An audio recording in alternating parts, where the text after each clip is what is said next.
Thanks, Carol. It's now my pleasure to welcome to the podium Dr. Mio Katayama-Owens, who has been building on the legacy of the ELP to start many of our new international and executive programs. She's been running the ELP since 2015 behind the scenes, supporting its fellows and ensuring its success. Mio. Thank you, Dean Gillis. Thank you so much for coming to the reception today. It is so nice to see so many of our wonderful friends and supporters here. As some of you may know, in our curriculum, we emphasize the importance of storytelling. Since 2015, David Reamer of the Haas School of Business has been offering his invaluable expertise as a storyteller. The relevance of storytelling in science and environment is more poignant than ever. Unfortunately, we've grown familiar with narratives that repudiate legitimate scientific research in favor of advancing the interest of a select few. In our program, we want to empower scientists, policymakers, and practitioners to communicate the dedication and passion that they bring to their work every day.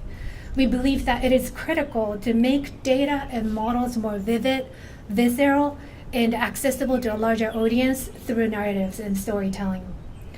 Today, we're going to hear from two scientists who have done just that.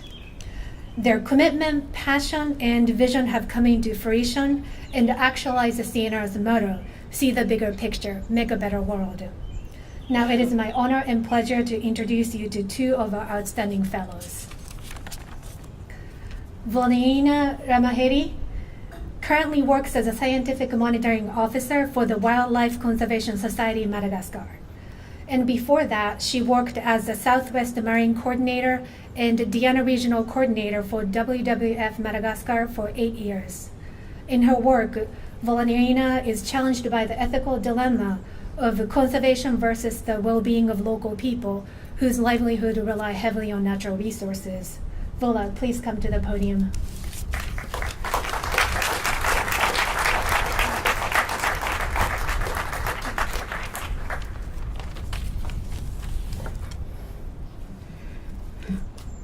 Thank you, Mio. Good evening. So I'm going to tell you a story about how I became involved in conservation. Reading was one of my favorite things to do when I was young.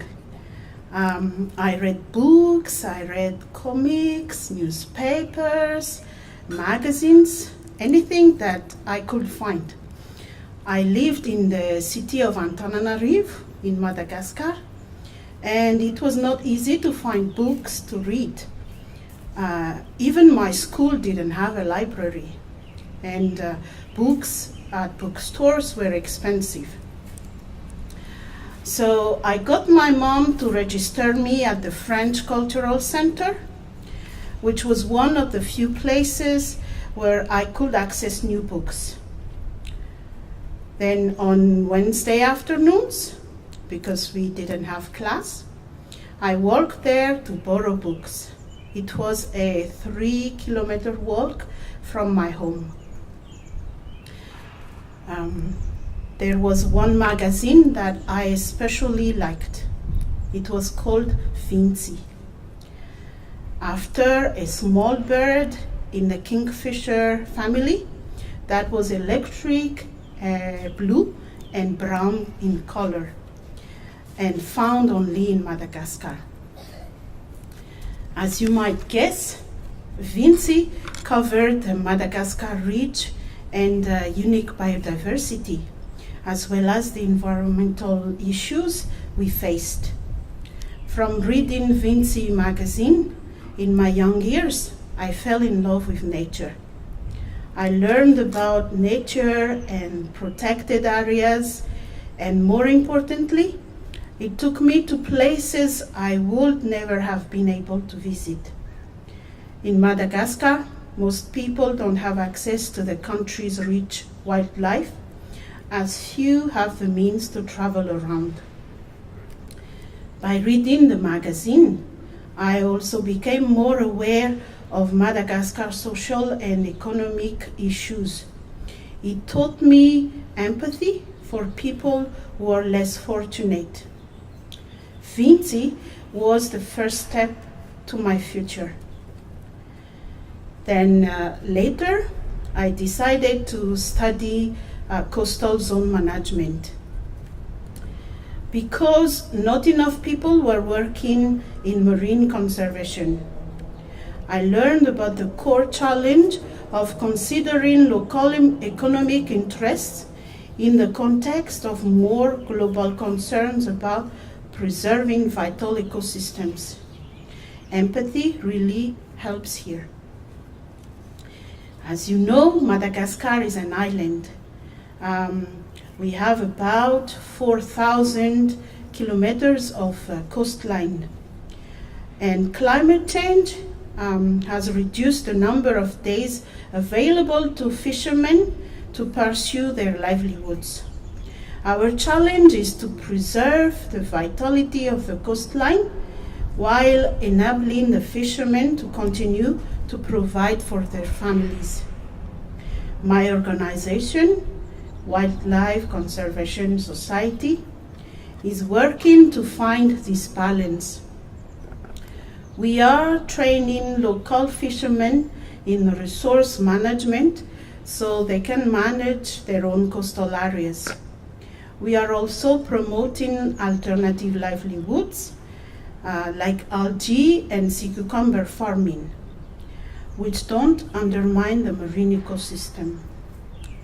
To date, marine protected areas, or MPAs, have grown from 3 to 7, and there are more than 65 locally managed marine areas, LMMAs. Our organization supports 10 of these LMMAs. As a result, about 10% of Madagascar coastline is now protected. The learning I started by being an avid reader as a child continues here in Berkeley. Through the Environmental Leadership Program, I have met dedicated people who are working to mitigate conflicting needs and to find alternatives. Despite the problems and challenges ahead, I have a newfound feeling of hope.